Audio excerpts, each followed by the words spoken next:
Pyoifomicosis. Sinonimias para esta enfermedad: dermatomycosis, cladosporosis cerebral, cladosporosis subcutánea y quiste micótico. Definición: se trata de una serie de cuadros clínicos causados por diversos hongos negros patógenos oportunistas, dermatiáceos o feuifomicetos, que suelen producir abscesos subcutáneos y cerebrales. A diferencia de otras micosis producidas por hongos negros, en la feuifomicosis, los hongos al parasitar se muestran en forma de hifas gruesas y tabicadas, a veces con levaduras, y nunca forman células muriformes o fumagoides. Epidemiología. Etiología. Los agentes causales de la feuifomicosis son los feuifomicetos. Algunos de estos hongos se mantienen limitados a la capa córnea o tejido celular subcutáneo y otros son neurotrópicos. En esta tabla te mostramos los principales agentes de feuifomicosis, los cuales se dividen en neurotrópicos, dermatrópicos y cutáneas superficiales. Citalidium hyalinium y Neocitalidium dimidiatum son especies de difícil clasificación y de importancia, ya que se consideran como patógenos emergentes y con frecuencia se reportan en micosis superficiales y profundas. Citalidium hyalinum es un hongo hialino, aunque muchos lo consideran una mutante albina o sin pigmento de Dimitiatum. Citalidium hyalinium presenta una forma telomórfica denominada Natracia mangifera, y los estados anamórficos son llamados Citalidium hyalinum y Natracia dimidiatum. En diferentes literaturas podrás encontrarlos como especies diferentes, sin embargo, es un mismo hongo. Localización. La feuifomicosis se ha encontrado en todos los continentes. Los casos cutáneos son más frecuentes en climas cálidos y húmedos. Hay especies con una distribución limitada, como Rhinocladiella mackenzie, que se presenta solo en el Medio Oriente, así como Verona botryosa y Fonseca monófora al sur de China. Hyalinum y Dimidiatum poseen dos zonas endémicas importantes, en el sudeste asiático, sobresaliendo Tailandia, y en el área del Caribe, sobre todo Trinidad y Tobago, y algunos reportes de Colombia y Venezuela. También se han comunicado casos en África, India, sur de China y Japón, Estados Unidos y Canadá, así como en varios países europeos. Imagen de mapa donde puedes encontrar la localización de estos agentes etiológicos, clasificándose en zonas muy frecuentes y poco frecuentes.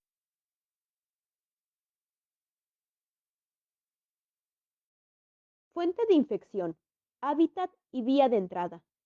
Los hongos productores de la enfermedad son ubicuos, así como son contaminantes frecuentes que se han aislado de la tierra, detritus vegetales, aire, agua y resaltando en la pulpa de madera.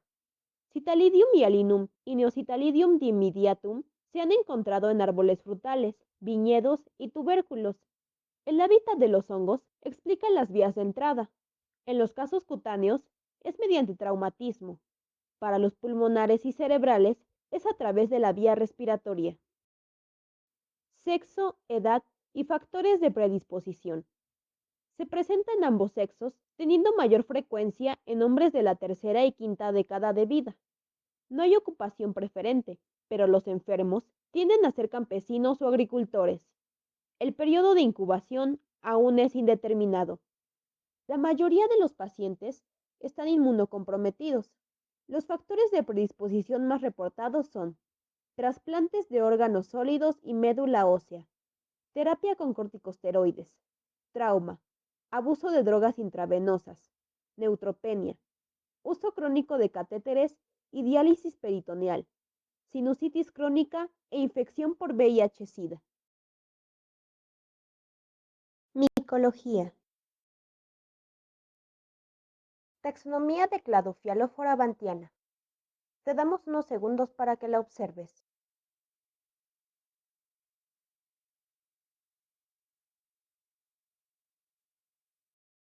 Los tres hongos que se aíslan con más frecuencia son Cladofialophora bantiana. Este Es el principal agente etiológico de la feifomicosis cerebral. A la mayoría de sus especies patógenas no se les ha reconocido estado telomórfico. Las especies que cuentan con estado telomórfico se les reporta como capriona. Cultivos. Crece en medio de cultivo ordinario como saborao dextrosa agar y extracto de levadura agar.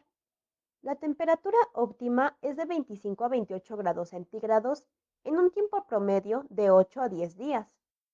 Presenta colonias compactas, vellosas, de color gris o negro, con un pigmento negro poco difusible.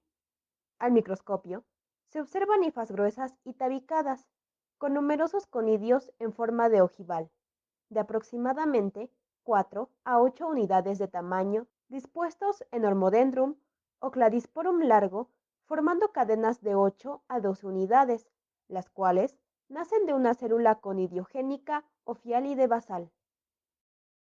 En la imagen A puedes observar una colonia de Cladiofialófora batiana y en la imagen B los conidios en forma ojival.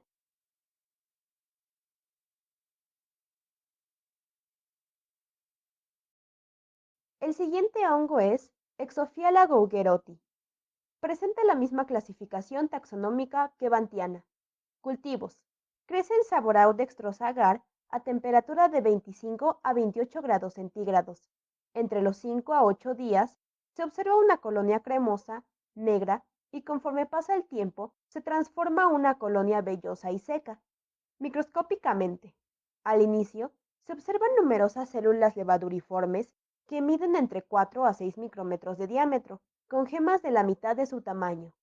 Posteriormente, se presentan numerosas hifas de conidióforos delgados, de donde nacen abundantes conidios ojivales que miden entre 2 a 4 micrómetros de diámetro. Exophiala dermatitidis. Cultivos. Es un hongo pleomórfico que al inicio presenta colonias levaduriformes, negras, cremosas, limitadas, poco acuminadas. Después de 3 semanas se observan vellosas, aterciopeladas, negras y al reverso presentan pigmento negro difuso, así como lo puedes observar en la imagen que se encuentra a tu derecha. Micromorfología. Presenta numerosos blastoconidios de 3 a 4 micrómetros de diámetro con gemas de la mitad de su tamaño. En cepas viejas, de las células levaduriformes nace un micelio macrosifonado, septado y oscuro, con fialides de las que nacen múltiples conidios redondos u ovoides. En algunas cepas se observan conidios en forma de Hormodendrum corto.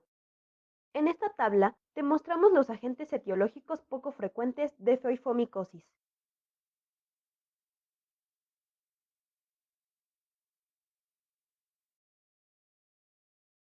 Patogenia.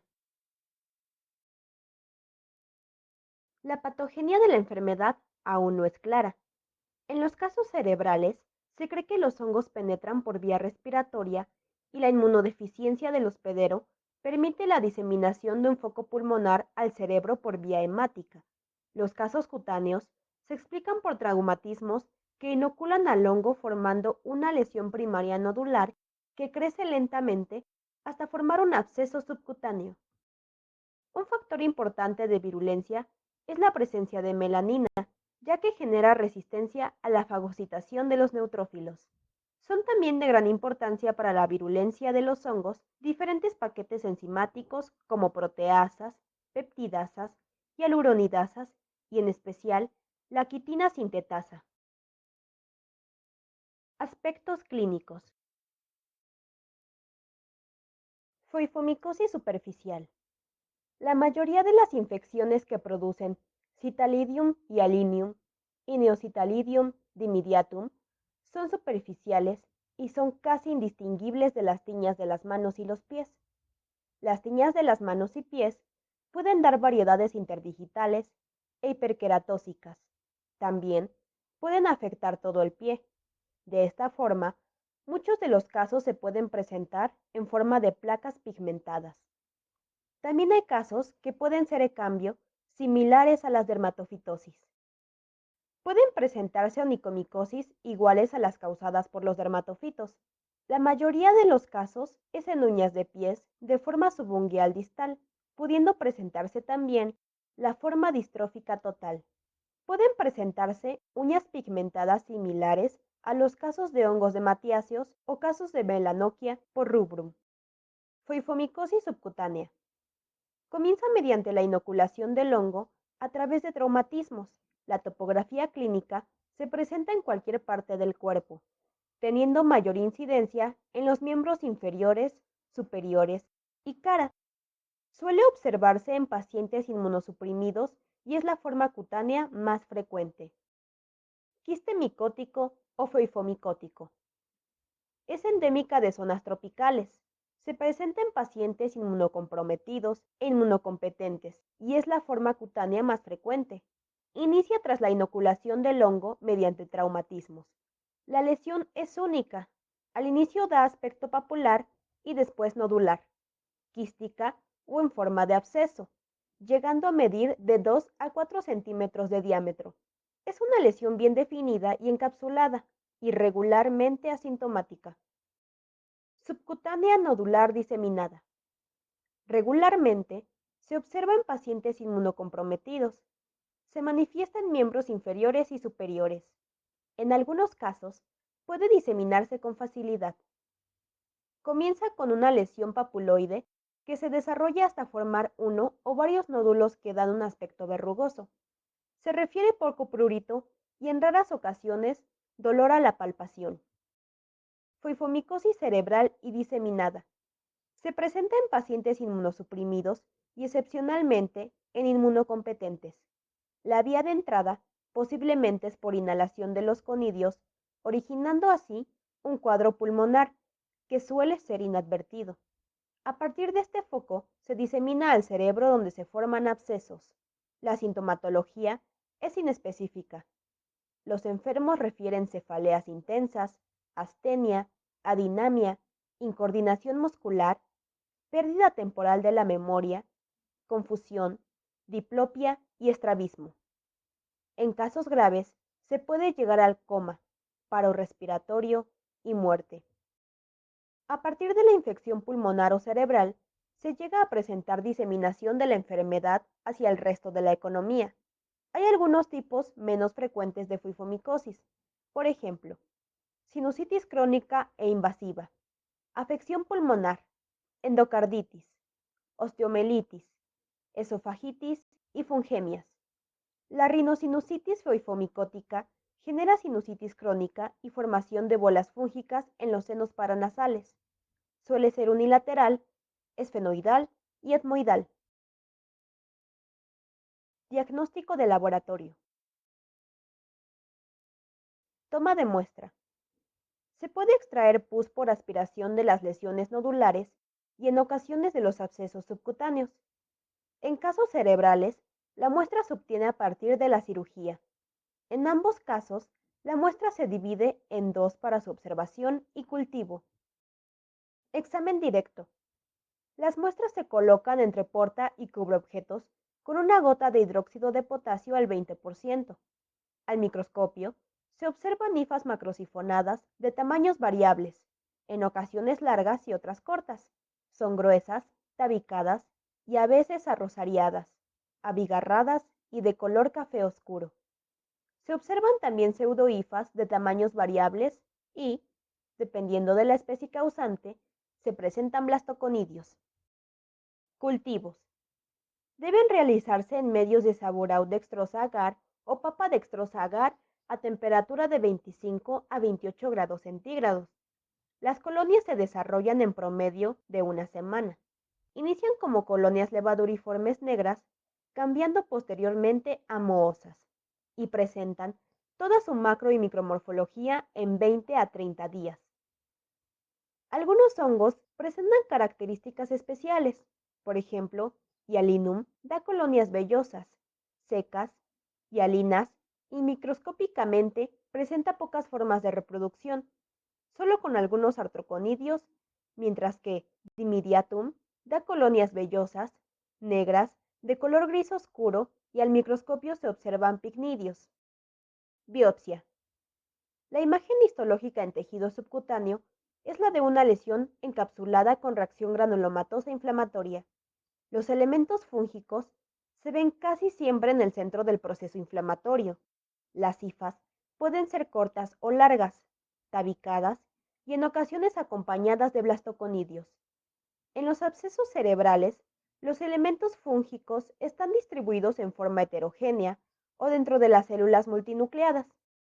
Radiografías y tomografías son de gran utilidad para determinar y delimitar los abscesos cerebrales, así como los casos rinosinusales y pulmonares.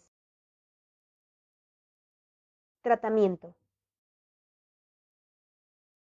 Formas cutáneas. Se aconseja tratamiento quirúrgico asociado a anfotericina B, liposomal o lipídica, a sus dosis habituales y con control del fármaco. El tratamiento con derivados azólicos sistémicos se ha reportado resultados variables. El uso de voriconazol, posaconazol y terbinafina depende del agente etiológico. Tratamiento para las formas quísticas. Extirpación quirúrgica más tratamiento antimicótico antes y después de la operación. Casos superficiales. Se sugiere el uso de queratolíticos como urea, ácido salicílico y pomada de Whitfield. Es importante mencionar que los cuadros de onicomicosis por dimidiatum no ceden a ninguno de los antimicóticos sistémicos, es decir, son sensibles a criseofulvina, ketoconazol, itraconazol, fluconazol y terbinafina, pero son altamente sensibles in vitro a posaconazol. Referencias bibliográficas. Referencias de imágenes y fotos en orden de aparición.